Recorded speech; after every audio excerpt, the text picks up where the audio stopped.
नाही, त्यांना फोन जाण्यापेक्षा त्यांचेच मिस्ड कॉल हे राज्याच्या अध्यक्षांना येत आहेत, अजितदादांना येत आहेत आणि म्हणून त्यांच्याकडनं संपर्क होतोय। असा काय स्वतःहून त्यांनी कोणी फोन केला नाही, पण यांच्याकडनं मिस्ड कॉल पडल्यानंतर हे परत फोन करतात आणि त्यांना बोलण्याचं काम होतं। आणि शेवटी आता पक्ष संघटना आहे, पक्षामध्ये जर कुणी याला करता इच्छुक असेल त्यामध्ये कुणी टाळत नाही।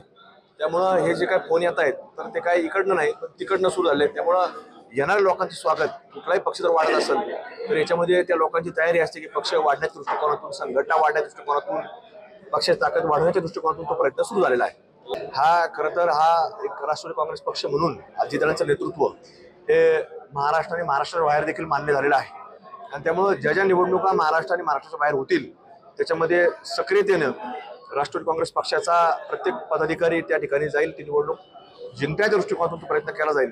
त्यामुळं हे सगळ्या प्रकारचं नियोजन याचं सुरू आहे आणि त्यामुळे हे देखील ज्या घडामोडी तुम्ही जे बोलतायत तर ह्याच्याबरोबरीनं फक्त खासदारच नाही तर आमदारांचं देखील वेगळ्या पक्षातनं अजितदादांच्या नेतृत्वाखाली राष्ट्रवादी काँग्रेस पक्षामध्ये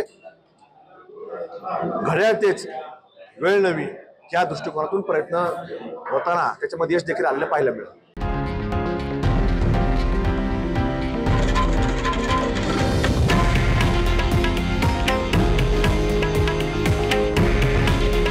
हे आहे देशातील नंबर 1 न्यूज नेटवर्क आणि आपण पाहत आहात TV9 मराठी। काळजी तुमची, हित महाराष्ट्राचं।